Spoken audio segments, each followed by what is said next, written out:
Hello, नमस्कार. सर्वांना शुभ दसरा. विजयादशमीच्या सर्वांना खूप खूप शुभेच्छा. तर आज आहे विजयादशमी म्हणजे दसरा.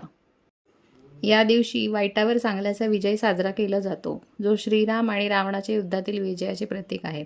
या दिवशी लोक नवीन कपडे घालतात, एकमेकांना शुभेच्छा देतात आणि गोडधोड पदार्थ वाटतात. या सणामुळे प्रामाणिकपणा, धैर्य आणि वडीलधाऱ्यांचा आदर यांसारखी महत्त्वाची मूल्येसुद्धा शिकायला मिळतात. याची आणखी एक कथा अशी आहे की दुर्गा मातेने महिषासूर राक्षसाचा वध करून त्याच्यावर विजय मिळवला होता, म्हणून त्याचे प्रतीक म्हणून सुद्धा विजयादशमी साजरी केली जाते. भारतामध्ये हा सण वेगवेगळ्या ठिकाणी वेगवेगळ्या पद्धतीने साजरा करण्याची पद्धत आहे. उत्तर भारतात या दिवशी रावणाच्या पुतळ्याचे दहन केले जाते आणि रामाच्या विजयाची कथा सांगितली जाते. तर महाराष्ट्रात हा सण विजयादशमी म्हणून ओळखला जातो. लोक नवीन कपडे घालून वडीलधाऱ्यांचे आशीर्वाद घेतात. तर पूर्व भारतामध्ये म्हणजेच पश्चिम बंगालमध्ये दुर्गा पूजा हा सण फार मोठ्या प्रमाणात साजरा केला जातो आणि या दिवशी वाईटावर चांगल्याचा विजय साजरा केला जातो. भारतीय संस्कृतीमध्ये दसरा हा सण अतिशय महत्त्वाचा आणि शुभ मानलेला आहे. तसंच तो 3.5 मुहूर्तांपैकी एक मुहूर्त म्हणून सुद्धा आपण दसरा साजरा करतो.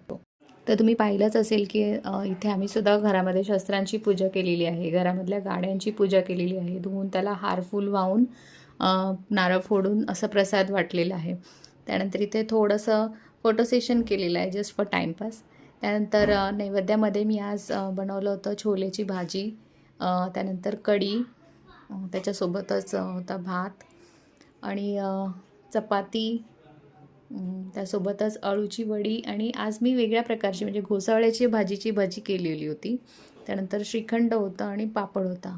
तर अशा प्रकारे नैवेद्याचं ताट मी तयार करून नैवेद्य दाखवला देवाला आणि सर्व हत्यारांना वगैरे आणि त्यानंतर आम्ही सहभोजन केलं.